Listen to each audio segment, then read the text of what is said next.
positive note, I do think that there are some core things that all four of us agree on, and I think that really is important to emphasize before we get into sort of a back and forth, because the priority, I think, as scientists are explaining to it now, is that we have to get to the point where we're not building any more coal-fired power plants in the very near future if we're going to have a chance at stabilizing the climate before it's too late. So there really is an urgency in developing a different kind of electricity system. And of course, where we disagree is over what the nature of that system is likely to be, and what is the most efficient, most cost-effective way to move forward. We've heard a lot of pretty broad statements about the role that nuclear power plays today, broad arguments for moving it forward. What I think we've not heard very much about are some of the specific economic and logistical questions. And that really is, I think, where you have to engage this issue. The question of how much nuclear power we're going to have in either the United States or the world is not going to be answered as a result of an abstract debate over whether one likes or doesn't like nuclear power or how much we have today. It's a question of what are its economics, what are its logistical practicalities compared to a whole array of alternatives that are out there in the world today. Now, how do I get this to move to the first slide? Does anyone know how to operate this? You can operate it. Okay, thanks. Tom showed a version of this graph. This is world nuclear generating capacity. I think it's really important to emphasize that very sharp bend in that curve, which occurred, I think, roughly in the late 1980s. A dramatic slowdown in the rate of growth.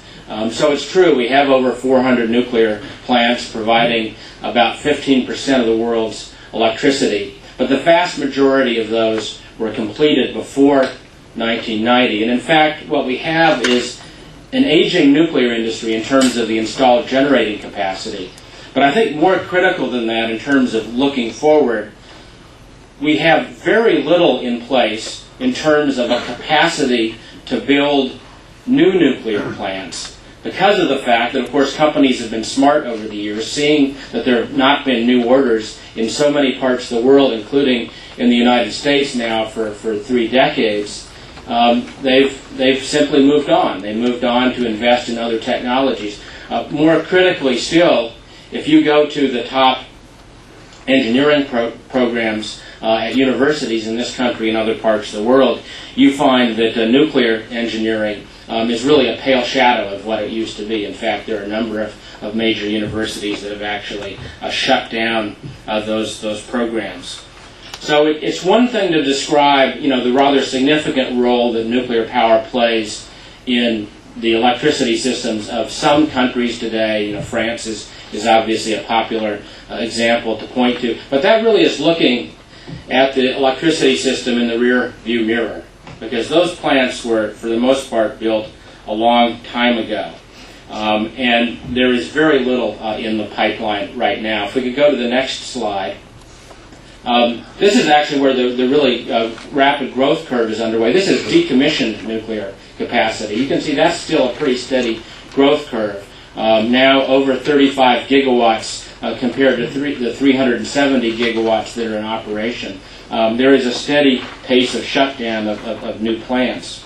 There were just 5 gigawatts of new capacity started last year, which was actually the highest in 7 or 8 years, but there's only a total of 20 gigawatts in the entire construction pipeline. And that construction pipeline for a single plant runs roughly 10 years. So that we can be virtually guaranteed that the previous graph is going to continue to flatline and probably come close to leveling off entirely within the next 10 years, almost no matter what we do, because of the very long lead times that are involved in the nuclear industry.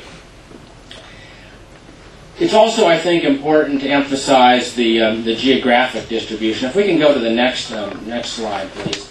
This shows nuclear reactor construction starts, and you can see that jump up to the 5 gigawatts last year, a very good year, but I think probably will turn out to be a bit of an anomalous year. You can see how far we've come from the heyday back in the 1970s when nuclear ordering was at its height.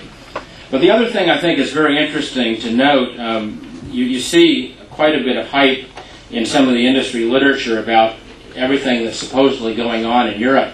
Well, Europe is basically in the same position as the U.S. is. Nuclear construction largely stopped some time ago. There are a number of countries that actually have official moratoria. Some actually planning, they have legal requirements to phase out plants because of public political decisions that have been taken. And there's really only one nuclear power plant under construction now anywhere in Europe, and that happens to be in Finland, where I was last week.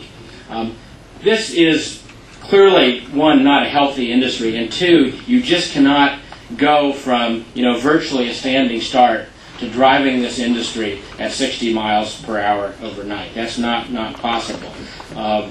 Now, we all know that there is a significant effort to revive the nuclear industry underway in this country.